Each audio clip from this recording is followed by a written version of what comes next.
ਇਹ ਵੀਡੀਓ ਹੈਗੀ ਹੈ ਤੁਹਾਡੀ ਐਕਸਰਸਾਈਜ਼ ਜਿਹੜੀ ਤੁਹਾਨੂੰ ਪ੍ਰੋਬਲਮ ਦੇ ਰਹੀਆਂ ਨੇ, ਠੀਕ ਹੈ। ਸੈਟਸ ਦੀ ਜਿਹੜੀ ਸੈਟ ਦੀ ਐਕਸਰਸਾਈਜ਼ ਵਿੱਚ ਤੁਹਾਨੂੰ ਪ੍ਰੋਬਲਮ ਆ ਰਹੀ ਹੈ, ਐਕਚੁਅਲੀ ਉਹਦੇ ਕੁਝ ਫੰਡਾਮੈਂਟਲ ਲਾਜ਼ ਹੁੰਦੇ ਨੇ, ਠੀਕ ਹੈ, ਜਿਹੜੇ ਤੁਸੀਂ ਸੈਟਸ ਦੇ ਵਿੱਚ ਯੂਜ਼ ਕਰਨੇ ਹੁੰਦੇ ਨੇ। ਮੈਂ ਉਹਨਾਂ ਸੈਟਸ ਦੇ ਜਿਹੜੇ ਫੰਡਾਮੈਂਟਲ ਲਾਜ਼ ਨੇ ਪਹਿਲਾਂ ਉਹਨਾਂ ਨੂੰ ਐਕਸਪਲੇਨ ਕਰ ਦਿੰਦੀ ਹਾਂ। ਆਫਟਰ ਦੈਟ ਜਿਹੜੀਆਂ ਤੁਹਾਡੀਆਂ ਪ੍ਰੋਬਲਮਸ ਵਾਲੇ ਕੁਐਸਚਨ ਨੇ ਉਹਨਾਂ ਨੂੰ ਸੋਲਵ ਕਰਾਂਗੇ, ਠੀਕ ਹੈ। ਸਭ ਤੋਂ ਪਹਿਲਾਂ ਸਾਡੇ ਕੋਲ ਲਾਅ ਆਉਂਦਾ ਹੈ ਇੰਡੈਪੈਂਡੈਂਟ ਲਾਅ, ਠੀਕ ਹੈ। ਇਹਦੇ ਵਿੱਚ ਕੀ ਹੁੰਦਾ ਹੈ ਜੀ, ਇਹਦੇ ਵਿੱਚ ਸਾਨੂੰ ਉਹਨਾਂ ਨੇ ਦਿੱਤਾ ਹੁੰਦਾ A ਯੂਨੀਅਨ A। ਦੇਖੋ ਤੁਸੀਂ ਸੈਟ ਚੈਪਟਰ ਕਰਦੇ ਪਏ ਹੋ, ਠੀਕ ਹੈ। ਤੁਹਾਨੂੰ ਪਤਾ ਹੈ ਕਿ ਜਿਹੜਾ ਆਹ ਵਾਲਾ ਸਾਈਨ ਹੁੰਦਾ ਹੈ, ਇਹ ਸਾਈਨ ਹੁੰਦਾ ਯੂਨੀਅਨ ਦਾ, ਠੀਕ ਹੈ। ਇਹ ਸਾਈਨ ਹੁੰਦਾ ਇੰਟਰਸੈਕਸ਼ਨ ਦਾ। ਯੂਨੀਅਨ ਦੇ ਵਿੱਚ ਤੁਸੀਂ ਕੀ ਕਰਦੇ ਹੋ, ਸਾਰੇ ਨੰਬਰ ਕੰਸੀਡਰ ਕਰ ਲੈਂਦੇ ਹੋ, ਜਿੰਨੇ ਵੀ ਤੁਹਾਨੂੰ ਐਲੀਮੈਂਟਸ ਦਿੱਤੇ ਹੁੰਦੇ ਨੇ ਸੈਟ 'ਤੇ ਤੁਸੀਂ ਸਾਰੇ ਕੰਸੀਡਰ ਕਰ ਲੈਂਦੇ ਹੋ। ਇੰਟਰਸੈਕਸ਼ਨ ਦੇ ਵਿੱਚ ਸਿਰਫ ਤੁਸੀਂ ਉਹੀ ਲੈਂਦੇ ਹੋ ਜਿਹੜੇ ਦੋਵਾਂ ਸੈਟਸ ਵਿੱਚ ਕਾਮਨ ਹੁੰਦੇ ਨੇ। ਸੋ ਜੇਕਰ ਇਹਨੂੰ ਤੁਸੀਂ ਆਈਡੈਂਟੀਟੀ ਵੀ ਕਹਿ ਸਕਦੇ ਹੋ, ਠੀਕ ਹੈ। ਜੇਕਰ ਸੇਮ ਚੀਜ਼ ਦੇ ਨਾਲ ਸੇਮ ਦਾ ਆਪਾਂ ਯੂਨੀਅਨ ਫਾਈਂਡ ਆਊਟ ਕਰੀਏ, ਜਿਵੇਂ A ਦੀ ਯੂਨੀਅਨ ਆਪਾਂ A ਨਾਲ ਹੀ ਫਾਈਂਡ ਆਊਟ ਕਰਾਂਗੇ, ਆਨਸਰ A ਆਏਗਾ। ਜੇਕਰ A ਦੀ ਇੰਟਰਸੈਕਸ਼ਨ A ਨਾਲ ਕਰਾਂਗੇ ਤਾਂ ਵੀ ਆਨਸਰ A ਆਏਗਾ। ਆਈਡੈਂਟੀਟੀ ਲਾਅ ਜਿਹੜਾ ਉਹ ਕਿਵੇਂ ਹੈ, ਸੌਰੀ ਆਈਡੈਂਟੀਟੀ ਹੈ। ਨੈਕਸਟ ਹੈਗਾ identity law A union phi. Phi ਦਾ ਮਤਲਬ ਹੁੰਦਾ ਕੁਝ ਨਾ ਹੋਣਾ, ਖਾਲੀ ਹੋਣਾ। This is called phi, PHI is called phi, ਠੀਕ ਹੈ ਜੀ।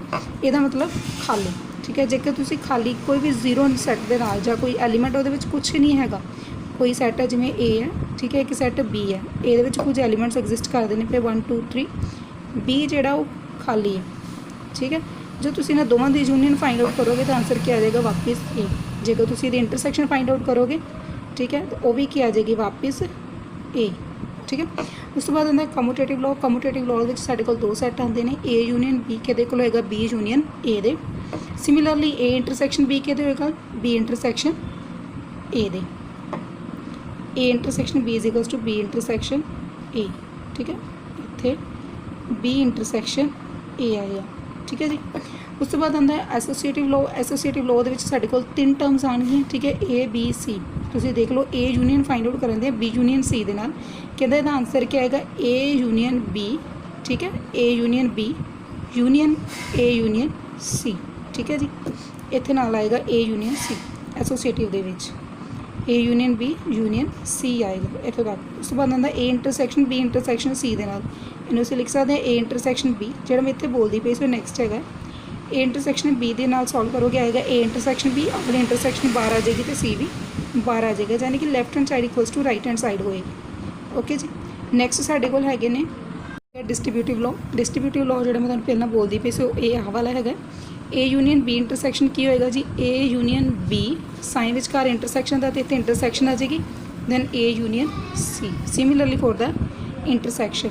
ਡੀ ਮੋਰਗਨਸ ਲਾਅ ਕੀ ਹੁੰਦਾ, ਡੀ ਮੋਰਗਨਸ ਲਾਅ ਹੁੰਦਾ ਜਿਹਦੇ ਵਿੱਚ ਅਸੀਂ ਕੰਪਲੀਮੈਂਟ ਯੂਜ਼ ਕਰਦੇ ਹਾਂ। ਇਹਦੇ ਵਿੱਚ ਜਿਹੜਾ C ਹੈ, ਇਹਦਾ ਮਤਲਬ ਹੁੰਦਾ ਜੀ ਕੰਪਲੀਮੈਂਟ, ਠੀਕ ਹੈ। ਕੰਪਲੀਮੈਂਟ ਦਾ ਮਤਲਬ ਕੀ ਹੁੰਦਾ ਹੈ, ਜਿਵੇਂ A ਦੇ ਵਿੱਚ ਜਿਹੜੀਆਂ ਵੈਲਿਊਜ਼ ਆ ਰਹੀਆਂ ਨੇ, ਜਿਵੇਂ 1 2 3 4, ਠੀਕ ਹੈ। ਇੱਥੇ ਅਸੀਂ ਯੂਨੀਅਨ ਲਿਖਿਆ ਹੋਇਆ, ਕੋਈ ਸਾਡੇ ਕੋਲ ਯੂਨੀਵਰਸਲ ਸੈੱਟ ਹੈ, ਸੌਰੀ, ਇੱਥੇ ਯੂਨੀਵਰਸਲ ਸੈੱਟ ਹੈ 1 2 3 4 5 6 7 ਅਪ ਟੂ ਸੋ 9 ਤੱਕ ਮੰਨ ਲਓ ਜੀ, 7 ਤੱਕ ਕੰਸੀਡਰ ਕਰਨ ਦੀ ਮੈਂ।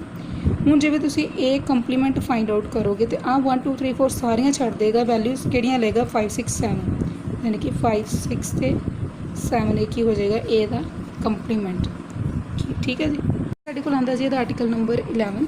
ਆਰਟੀਕਲ ਨੰਬਰ 11 ਜਿਹੜਾ ਉਹ ਤੁਹਾਡੇ ਜਿਹੜੇ ਕੁਐਸਚਨਸ ਨੇ ਜਿਨ੍ਹਾਂ ਨੂੰ ਤੁਸੀਂ ਪ੍ਰੂਫ ਕਰਨਾ ਹੁੰਦਾ ਉਹਨਾਂ ਦੀ ਤਰ੍ਹਾਂ ਕਹਿੰਦਾ, ਜੇਕਰ A ਅਤੇ B ਦੋ ਸਾਡੇ ਕੋਲ ਸੈੱਟ ਹੈ, then prove that B minus A is equals to B intersection A ਕੰਪਲੀਮੈਂਟ, ਠੀਕ ਹੈ। B ਮਾਈਨਸ A ਆਪਾਂ ਕੋਈ ਇੱਕ ਨੰਬਰ ਕੰਸੀਡਰ ਕਰਦੇ ਹਾਂ X ਦਾ, ਠੀਕ ਹੈ। X ਨੂੰ ਅਸੀਂ ਕਹਿੰਦੇ ਹਾਂ B ਮਾਈਨਸ A ਨਾਲ ਬਿਲੋਂਗ ਕਰਦਾ।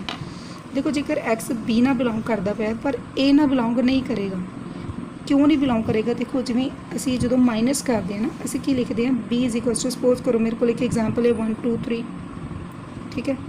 A ਮੇਰੇ ਕੋਲ ਹੈਗਾ ਆ 4 5 ਅਤੇ 6, ਦੈਨ B ਮਾਈਨਸ A ਕੀ ਹੋਏਗਾ, B ਮਾਈਨਸ ਹੋਏਗਾ ਜੀ 1 2 ਅਤੇ 3, ਯਾਨੀ ਕਿ ਜਿਹੜੀ ਵੈਲਿਊ ਅੱਗੇ ਹੁੰਦੀ ਹੈ ਸਿਰਫ ਉਹੀ ਕੰਸੀਡਰ ਕੀਤੀ ਜਾਂਦੀ ਹੈ, ਦੂਸਰੀ ਨਹੀਂ। ਜਿਹੜੀ ਇਹਦੇ 'ਚ ਦੋਵਾਂ 'ਚ ਜਿਹੜੀ ਕਾਮਨ ਹੋਏਗੀ ਉਹਨੂੰ ਵੀ ਅਸੀਂ ਛੱਡ ਦਾਂਗੇ। ਸੋ ਸਾਡੇ ਕੋਲ ਕੀ ਬਚੇਗਾ, ਸਿਰਫ 1 2 3। ਸੋ ਦੈਟਸ ਵਾਈ ਅਸੀਂ ਲਿਖਦੇ ਹਾਂ ਵੀ X belongs to B and X is not belongs to A। A ਨਾਲ ਬਿਲੋਂਗ ਨਹੀਂ ਕਰਦੀ ਪਰ ਇਹਦੇ ਕੰਪਲੀਮੈਂਟ ਨਾਲ ਬਿਲੋਂਗ ਕਰ ਸਕਦੀ ਹੈ, ਕਿਉਂਕਿ ਜਿਹੜੀਆਂ ਵੈਲਿਊਜ਼ A ਦੇ ਵਿੱਚ ਆ ਰਹੀਆਂ ਨੇ, ਠੀਕ ਹੈ, ਉਹ A ਕੰਪਲੀਮੈਂਟ 'ਚ ਨਹੀਂ ਆਉਣਗੀਆਂ। ਹੋ ਸਕਦਾ ਇਹ ਕੰਪਲੀਮੈਂਟ 'ਚ ਉਹ ਵੈਲਿਊਜ਼ ਹੋਣ ਜਿਹੜੀਆਂ ਬੀ ਦੀਆਂ ਨੇ। ਸੋ ਦੈਟਸ ਵਾਈ ਉਹ ਕਹੇਗਾ ਕਿ ਐਕਸ ਨੂੰ ਇਹਦੀ ਜਿਹੜੀ ਬਿਲੋਂਗਿੰਗਨੈਸ ਉਹ ਕਿਹਦੇ ਨਾਲ ਹੈ, ਬੀ ਨਾਲ, ਐਜ਼ ਵੈਲ ਐਜ਼ ਕਿਹਦੇ ਨਾਲ ਗਈ ਏ ਕੰਪਲੀਮੈਂਟ ਨਾਲ। ਇਹਦਾ ਮਤਲਬ ਕਿ ਬੀ ਤੇ ਏ ਕੰਪਲੀਮੈਂਟ ਦੀ ਇੰਟਰਸੈਕਸ਼ਨ ਜਿਹੜੀ ਉਹ ਐਕਸ ਨੂੰ ਬਿਲੋਂਗ ਕਰੇ, ਠੀਕ ਹੈ। ਦੋਵਾਂ ਦੇ ਵਿੱਚ ਜਿਹੜੀਆਂ ਕਾਮਨ ਵੈਲਿਊਜ਼ ਹੋਣਗੀਆਂ ਅਸੀਂ ਉਹਨੂੰ ਹੀ ਬਿਲੋਂਗ ਕਰਵਾਵਾਂਗੇ। ਸੋ ਬੀ ਇੰਟਰਸੈਕਸ਼ਨ ਏ ਕੰਪਲੀਮੈਂਟ ਕੀ ਬਣ ਜਾਏਗਾ, ਇਹਦਾ ਸੈੱਟ ਬਣ ਜਾਏਗਾ। ਐਕਸ ਬਿਲੋਂਗ ਕਰੇਗਾ ਇਹਨਾਂ ਦੋਵਾਂ ਨੂੰ।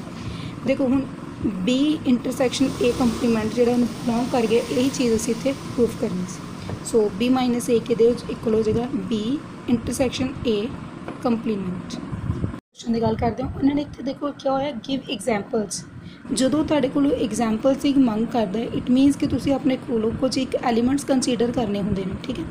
ਨਿਊਮੈਰੀਕਲ ਵੈਲਿਊਜ਼ ਕੰਸੀਡਰ ਕਰ ਸਕਦੇ ਹੋ, ਜਿਵੇਂ 1 2 3 3 4 5 6 7 ਕੁਝ ਵੀ। ਜੇਕਰ ਉਹਨੇ 3 ਸੈੱਟ ਲਏ ਤਾਂ ਤੁਸੀਂ 3 ਵੈਲਿਊਜ਼ ਲੈ ਲਓਗੇ। ਕਦੋਂ, ਜਦੋਂ ਤੁਹਾਨੂੰ ਗਿਵ ਐਗਜ਼ਾਮਪਲਸ ਦੀ ਗੱਲ ਕਰੇਗਾ। ਜੇ ਉਹਨੇ ਐਗਜ਼ਾਮਪਲਸ ਕਿਹਾ ਹੈ ਤਾਂ ਤੁਸੀਂ ਐਗਜ਼ਾਮਪਲ ਕੰਸੀਡਰ ਕਰਨੀ ਆ। ਜੇਕਰ ਉਹ ਤੁਹਾਨੂੰ ਪ੍ਰੂਵ ਕਰਨ ਨੂੰ ਕਹਿੰਦਾ ਹੈ ਤਾਂ ਤੁਹਾਨੂੰ ਇਹ ਵਾਲੀ ਜਿਹੜੀ ਐਗਜ਼ਾਮਪਲ ਹੈ ਕੰਸੀਡਰ ਨਹੀਂ ਕਰਨੀ ਹੈ, ਠੀਕ ਹੈ। ਇਹ ਐਗਜ਼ਾਮਪਲ ਤੁਸੀਂ ਕੰਸੀਡਰ ਨਹੀਂ ਕਰੋਗੇ, ਦੈਨ ਤੁਸੀਂ ਪ੍ਰੂਫ ਕਰੋਗੇ with the help of article. ਹੁਣ ਜਿਵੇਂ ਅਸੀਂ ਆਰਟੀਕਲ 11 ਕੀਤਾ ਹੋਇਆ, ਤੁਸੀਂ ਉਹਦੇ ਅਕੋਰਡਿੰਗ ਹੀ ਸਮ ਸੋਲਵ ਕਰੋਗੇ। ਹੁਣ ਇਹਨੇ ਐਗਜ਼ਾਮਪਲ ਮੰਗੀਆਂ ਹੋਈਆਂ ਨੇ, ਸੋ ਦੈਟਸ ਵਾਈ ਆਪਾਂ ਕੀ ਕਰਾਂਗੇ, ਇੱਥੇ ਐਗਜ਼ਾਮਪਲ ਨਾਲ ਸਮ ਸੋਲਵ ਕਰਾਂਗੇ, ਠੀਕ ਹੈ ਜੀ। ਸਭ ਤੋਂ ਪਹਿਲਾਂ ਦੇਖੋ ਜਿਹੜੀ ਬ੍ਰੈਕਟਸ ਦੇ ਵਿੱਚ ਹੁੰਦੀ ਹੈ ਅਸੀਂ ਉਹਨੂੰ ਸੋਲਵ ਕਰਦੇ, ਬੋਰਡ ਮਾਰਕਸ ਦੇ ਅਕੋਰਡਿੰਗ ਅਸੀਂ ਬ੍ਰੈਕਟ ਸੋਲਵ ਕਰਦੇ। ਸਭ ਤੋਂ ਪਹਿਲਾਂ ਸੋ ਬ੍ਰੈਕਟ ਸੋਲਵ ਕਰਾਂਗੇ, b ਮਾਈਨਸ ਸੀ। ਦੇਖੋ b ਦੀ ਵੈਲਿਊ ਹੈਗੀ 3 4 5, c ਦੀ ਵੈਲਿਊ ਹੈਗੀ 6 ਐਂਡ 7। ਤੁਹਾਨੂੰ ਹੁਣੇ ਪਿੱਛੇ ਵੀ ਦੱਸਿਆ ਸੀ ਕਿ b ਮਾਈਨਸ ਸੀ ਯਾਨੀ ਕਿ ਸਿਰਫ ਉਹੀ ਵੈਲਿਊਜ਼ ਹੋਣਗੇ ਜਿਹੜੀ ਟਰਮ ਅੱਗੇ ਹੋਏਗੀ, ਦੂਸਰੀ ਟਰਮ ਨਹੀਂ ਆਏਗੀ। ਸੋ b ਮਾਈਨਸ ਸੀ ਦੀ ਵੈਲਿਊ ਹੈਗੀ 3 4 ਐਂਡ 5। ਉਸ ਤੋਂ ਬਾਅਦ ਅਸੀਂ ਲੈਫਟ ਹੈਂਡ ਸਾਈਡ ਸੋਲਵ ਕਰਦੇ ਪਏ, ਉਹਨਾਂ ਨੇ ਲਿਖਿਆ a minus b minus c, ਤੇ ਕੰਸੀਡਰ ਕਰ ਲਓ ਲੈਫਟ ਹੈਂਡ ਸਾਈਡ, ਠੀਕ ਹੈ ਜੀ। ਸੋ ਸਾਡੇ ਕੋਲ ਨੈਕਸਟ ਕੀ ਆ ਜਾਏਗਾ, a minus b minus c। So a ਦੀਆਂ ਵੈਲਿਊ ਸਾਡੇ ਕੋਲ ਕਿੰਨੀਆਂ ਨੇ ਜੀ, 1 2 3। ਸੋ ਅਸੀਂ ਲਿਖ ਲਾਂਗੇ 1 2 3 minus value of b minus c। ਸੋ ਇਹਨਾਂ ਤੁਸੀਂ ਦੇਖੋ 3 ਕਾਮਨ ਹੈ, 3 ਇਹਦੇ ਵਿੱਚ ਵੀ ਹੈਗਾ, 3 ਜਿਹੜਾ ਆ ਉਹ ਇਹਦੇ ਵਿੱਚ ਵੀ ਹੈਗਾ, ਇਹਦੇ ਵਿੱਚ ਵੀ ਹੈਗਾ। ਸੋ ਕਾਮਨ ਵੈਲਿਊਜ਼ ਅਸੀਂ ਕੱਟ ਦਾਂਗੇ, ਜੋ ਬਾਕੀ ਬਚੇਗਾ ਫਸਟ ਵਾਲੀ ਇਕੁਏਸ਼ਨ 'ਚ ਉਹ ਸਾਡੇ ਕੋਲ ਇਹਦਾ ਮਾਈਨਸ ਆ ਜਾਏਗਾ, ਇਹਨੂੰ ਅਸੀਂ ਨੰਬਰ ਦੇ ਦਾਂਗੇ 1। ਸਿਮਿਲਰਲੀ ਅਸੀਂ ਕੀ ਕਰਾਂਗੇ, ਇਹਦੀ ਰਾਈਟ ਹੈਂਡ ਸਾਈਡ ਕੰਸੀਡਰ ਕਰਾਂਗੇ। ਰਾਈਟ ਹੈਂਡ ਸਾਈਡ ਦੇ ਵਿੱਚ ਸਾਡੇ ਕੋਲ ਇਕੁਏਸ਼ਨ ਕੀ ਕਹਿੰਦੀ ਹੈ, ਉਹ ਕਹਿੰਦੀ ਹੈ ਜੀ a minus b minus c, ਠੀਕ ਹੈ। a minus b minus c। ਸੋ ਅਸੀਂ ਕੀ ਕਰਾਂਗੇ, ਸਭ ਤੋਂ ਪਹਿਲਾਂ ਹੁਣ ਅਸੀਂ ਇੱਥੇ ਸੋਲਵ ਕਰਾਂਗੇ a minus b। a the values ਲਿਖੀਆਂ 1 2 3, b ਦੀਆਂ ਵੈਲਿਊਜ਼ ਲਿਖੀਆਂ 3 4 5, ਕੈਂਸਲ ਹੋ ਜਾਣਗੇ, ਸਿਰਫ ਬਚੇਗੀ 1 ਤੇ 2। ਉਸ ਤੋਂ ਬਾਅਦ ਇਹਨੇ ਕੀ ਕਿਹਾ, c ਮਾਈਨਸ ਕਰਨ ਨੂੰ। ਸੋ a minus b minus c। ਸੋ ਜੋ ਆਂਸਰ ਆਇਆ a minus b the 1 2, b ਦਾ ਕਿੰਨਾ ਸੀ 6 7, ਦੋਵਾਂ ਨੂੰ ਸੋਲਵ ਕੀਤਾ ਆਂਸਰ ਆਇਆ 1 2। ਫਰੋਮ 1 ਐਂਡ 2 ਅਸੀਂ ਕੀ ਕੰਸੀਡਰ ਕਰਦੇ ਹਾਂ, ਲੈਫਟ ਹੈਂਡ ਸਾਈਡ ਕਿਹਦੇ ਕੋਲ ਹੋ ਗਈ ਹੈ ਜੀ, ਰਾਈਟ ਹੈਂਡ ਸਾਈਡ ਦੀ। ਇਹ ਸਿਰਫ ਉਹ ਵਾਲਾ ਸਮ ਹੈ ਜਦੋਂ ਉਹਨੇ ਤੁਹਾਡੇ ਕੋਲ ਐਗਜ਼ਾਮਪਲ ਮੰਗੀਆਂ ਨੇ। ਜੇ ਉਹ ਐਗਜ਼ਾਮਪਲ ਨਹੀਂ ਮੰਗਦਾ ਤਾਂ ਉਹ ਸਮ ਅਸੀਂ ਕਿਵੇਂ ਕਰਨਾ, ਉਹ ਦੇਖੋ ਤੁਹਾਨੂੰ ਨੈਕਸਟ ਸਮ ਕਰਵਾਉਣੀ ਹੈ ਮੈਂ। ਇਹ ਉਹ ਵਾਲੀ ਐਗਜ਼ਾਮਪਲ ਹੈ ਜਿਹਦੇ ਵਿੱਚ ਉਹਨੇ ਕਿਹਾ ਪ੍ਰੂਵ ਦੈਟ, ਠੀਕ ਹੈ। ਜਿਹੜਾ ਪਿੱਛੇ ਆਪਾਂ ਕੀਤਾ ਸੀਗਾ ਸਮ, ਉਹਦੇ 'ਚ ਉਹਨੇ ਕਿਹਾ ਸੀਗਾ ਗਿਵ ਐਗਜ਼ਾਮਪਲ। ਜਦੋਂ ਇਹ ਪ੍ਰੂਫ ਕਰਨ ਨੂੰ ਕਹੇਗਾ, ਇਟ ਮੀਨਸ ਤੁਸੀਂ ਸਾਰੇ ਦਾ ਸਾਰਾ ਸਮ ਜਿਹੜਾ ਆ ਉਹ ਆਰਟੀਕਲ ਦੇ ਅਕੋਰਡਿੰਗ ਸੋਲਵ ਕਰੋਗੇ, ਠੀਕ ਹੈ। ਇਹਦੇ ਵਿੱਚ ਨਿੱਕੇ ਨਿੱਕੇ ਫਾਰਮੂਲੇ ਜਿਹੜੇ ਮੈਂ ਤੁਹਾਨੂੰ ਲਾਅ ਕਰਵਾਏ ਨੇ ਉਹ ਇੰਪਲੀਮੈਂਟ ਹੋਣਗੇ, ਉਹਨਾਂ ਨੂੰ ਤੁਸੀਂ ਯਾਦ ਕਰਨਾ ਹੋਏਗਾ। ਸੋ ਅਸੀਂ ਰਾਈਟ ਹੈਂਡ ਸਾਈਡ ਕੰਸੀਡਰ ਕੀਤੀ ਹੈ a union b minus c ਦੇ। ਇਹਦੇ 'ਚ ਤੁਹਾਡੀ ਆਪਣੀ ਚੋਇਸ ਹੋਏਗੀ, ਤੁਸੀਂ left equals to right proof ਕਰਨਾ ਚਾਹੁੰਦੇ ਹੋ ਜਾਂ right equals to left proof ਕਰਨਾ ਚਾਹੁੰਦੇ ਹੋ, ਠੀਕ ਹੈ। a union b minus c, ਜਿਹੜਾ ਆ ਮਾਈਨਸ c ਹੈ ਨਾ, ਇੰਨਾ ਪੋਰਸ਼ਨ ਆ ਵਾਲਾ, ਠੀਕ ਹੈ। ਜੇਕਰ ਇਸ ਮਾਈਨਸ ਨੂੰ ਮੈਂ ਹਟਾਉਣਾ ਹੋਵੇ ਤਾਂ ਮੈਂ c ਦਾ ਜੇਕਰ ਕੰਪਲੀਮੈਂਟ ਕਰਦਾ ਤਾਂ ਉਹ ਕੀ ਬਣ ਜਾਂਦੀ ਹੈ, ਇੰਟਰਸੈਕਸ਼ਨ, ਠੀਕ ਹੈ। ਸੋ ਮਾਈਨਸ c ਦੀ ਜਗ੍ਹਾ 'ਤੇ ਉਹਨੇ ਲਿਖਿਆ ਇੰਟਰਸੈਕਸ਼ਨ ਆਫ c ਕੰਪਲੀਮੈਂਟ। ਜਿਹੜਾ c ਹੈ ਜਦੋਂ ਇਹਨੂੰ ਹਟਾਓਗੇ ਤਾਂ ਇੱਥੇ ਆਪਣੇ ਆਪ ਕੀ ਆ ਜਾਏਗਾ, ਮਾਈਨਸ। ਸੋ c ਕੰਪਲੀਮੈਂਟ ਨੂੰ ਮੈਂ ਅੱਗੇ ਲਿਆਂਦਾ, ਇੰਟਰਸੈਕਸ਼ਨ ਕੀਤੀ a ਯੂਨੀਅਨ b ਦੇ ਨਾਲ, ਤਾਂ ਕੀ ਬਣ ਗਿਆ, c compliment intersection a union the sign as it is c compliment, ਠੀਕ ਹੈ, ਇੰਟਰਸੈਕਸ਼ਨ ਵਿਦ b। ਹੁਣ ਜਿਹੜਾ c ਕੰਪਲੀਮੈਂਟ ਹੈ ਉਹ ਅੱਗੇ ਨਹੀਂ ਹੁੰਦਾ, ਉਹ ਪਿੱਛੇ ਹੁੰਦਾ। ਸੋ ਆਪਾਂ ਨੂੰ ਫਿਰ ਦੁਬਾਰਾ ਲਿਖਾਂਗੇ a intersection c compliment union b intersection c compliment. ਮੈਂ ਤੁਹਾਨੂੰ ਹੁਣੇ ਦੱਸਿਆ ਕਿ ਆਹ ਚੀਜ਼ ਜਿਹੜੀ ਉਹ ਕਿਹਦੇ ਇਕੁਅਲ ਹੁੰਦੀ ਹੈ ਮਾਈਨਸ c ਦੇ, ਠੀਕ ਹੈ। ਸੋ ਮੇਰੇ ਤੋਂ ਕੰਪਲੀਮੈਂਟ ਹਟਾਉਂਗੀ ਤਾਂ ਮਾਈਨਸ c ਆਏਗਾ, ਕੰਪਲੀਮੈਂਟ ਹਟਾਇਆ ਮਾਈਨਸ c ਆਇਆ, ਇਹ ਕਿਹਦੇ ਇਕੁਅਲ ਹੋ ਗਿਆ ਜੀ, ਲੈਫਟ ਹੈਂਡ ਸਾਈਡ ਤੋਂ ਤੁਸੀਂ ਪ੍ਰੂਫ ਕਰਨੀ ਸੀ, ਠੀਕ ਹੈ। ਨੈਕਸਟ ਇਹਦੇ ਨਾਲ ਦਾ ਇੱਕ ਹੋਰ ਪਾਰਟ ਕਰਦੇ।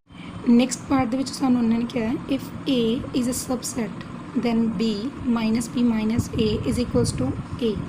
ਕਹਿੰਦਾ ਪ੍ਰੂਫ ਕਰੋ ਜੇਕਰ a ਜਿਹੜਾ ਆ ਸਬਸੈਟ ਦਾ ਸਾਈਨ ਹੈ। ਪੁੱਤਰ ਜੇ ਤੁਸੀਂ ਨਹੀਂ ਪੜ੍ਹਿਆ ਹੋਇਆ ਦੇਖ ਲਓ, ਇਵੇਂ ਕਰਕੇ ਇੱਕ c ਜਿਹੜਾ ਥੋੜੀ ਫਲੈਟ ਦੇ ਸ਼ੇਪ 'ਚ ਹੁੰਦਾ ਉਹਨੂੰ ਅਸੀਂ ਸਬਸੈਟ ਬੋਲਦੇ, ਠੀਕ ਹੈ। ਜੇਕਰ ਤੁਹਾਨੂੰ ਸਬਸੈਟ, ਸੁਪਰ ਸੈਟ ਵਗੈਰਾ ਦੇ ਵਿੱਚ ਕੋਈ ਵੀ ਪ੍ਰੋਬਲਮ ਹੋਏਗੀ ਤਾਂ ਮੈਨੂੰ ਕਮੈਂਟ ਕਰਕੇ ਜ਼ਰੂਰ ਦੱਸ ਦਿਓ, ਤਾਂ ਜੋ ਇੱਕ ਵੀਡੀਓ ਜਿਹੜੀ ਹੈ ਇਹਨਾਂ ਸਬਸੈਟ ਦੇ ਉੱਪਰ ਸੁਪਰ ਸੈਟ ਦੇ ਉੱਪਰ ਮੈਂ ਤੁਹਾਨੂੰ ਬਣਾ ਕੇ ਦੇ ਸਕਾਂ, ਤਾਂ ਜੋ ਤੁਹਾਡੇ ਦਿਮਾਗ ਦੇ ਵਿੱਚ ਕਿਸੇ ਤਰੀਕੇ ਦੀ ਕੋਈ ਵੀ ਕਨਫਿਊਜ਼ਨ ਜਿਹੜੀ ਉਹ ਨਾ ਰਹੇ। ਠੀਕ ਹੈ ਜੀ। A is a subset of B, then prove ਕਰੋ B minus A is equals to A। ਅਸੀਂ ਲੈਫਟ ਹੈਂਡ ਸਾਈਡ ਕੰਸੀਡਰ ਕਰਦੇ ਹਾਂ। B minus A ਦਾ ਮਤਲਬ ਹੈ B of A ਇੰਟਰਸੈਕਸ਼ਨ, ਜਿਹੜੀ ਇੰਟਰਸੈਕਸ਼ਨ ਹੋਏਗੀ ਉਹ ਕੀ ਕਰੇਗੀ ਤਾਂ ਕੰਪਲੀਮੈਂਟ ਕਰਦੇ। B minus A ਦਾ ਮਤਲਬ ਕੀ ਹੈ B ਇੰਟਰਸੈਕਸ਼ਨ A ਕੰਪਲੀਮੈਂਟ। ਇੱਥੋਂ ਵੀ ਮਾਈਨਸ ਹਟਾਉਣ ਦੇ ਲਈ ਮੈਂ ਇੱਥੇ ਇੰਟਰਸੈਕਸ਼ਨ ਪਾ ਕੇ ਆ ਸਾਰੀ ਇਕੁਏਸ਼ਨ ਦਾ ਕੰਪਲੀਮੈਂਟ ਕਰ ਦੇਣੀ। ਠੀਕ ਹੈ, ਮੈਂ ਦੁਬਾਰਾ ਬੋਲਦੀ ਹਾਂ। ਇੱਥੋਂ ਵੀ ਮਾਈਨਸ ਹਟਾਉਣ ਦੇ ਲਈ ਮੈਂ ਇੰਟਰਸੈਕਸ਼ਨ ਪਾ ਕੇ ਸਾਰੀ ਇਕੁਏਸ਼ਨ ਦਾ ਕੰਪਲੀਮੈਂਟ ਕਰ ਦਿੰਦੀ ਹਾਂ, ਜਿਵੇਂ ਮੈਂ ਤੁਹਾਨੂੰ ਪਿੱਛੇ ਸਮਝਾਇਆ ਸੀ। ਮਾਈਨਸ C ਹਟਾਉਣ ਦੇ ਲਈ ਮੈਂ ਇੰਟਰਸੈਕਸ਼ਨ C ਕੰਪਲੀਮੈਂਟ ਕਰਦੀ ਸੀ। ਸੋ ਥੋੜ੍ਹੀ ਦੇਰ ਲਈ ਮੰਨ ਲਈਏ ਜੇਕਰ ਆ C ਹੈ ਤਾਂ ਅਸੀਂ ਇਹਦਾ ਮਾਈਨਸ ਹਟਾਉਣਾ ਅਤੇ ਅਸੀਂ ਕੀ ਕਰਾਂਗੇ ਇਹਦਾ ਕੰਪਲੀਮੈਂਟ ਕਰ ਦੇਣਾ। ਠੀਕ ਹੈ ਜੀ। ਅੱਗੇ ਆਉਂਦੇ ਹਾਂ।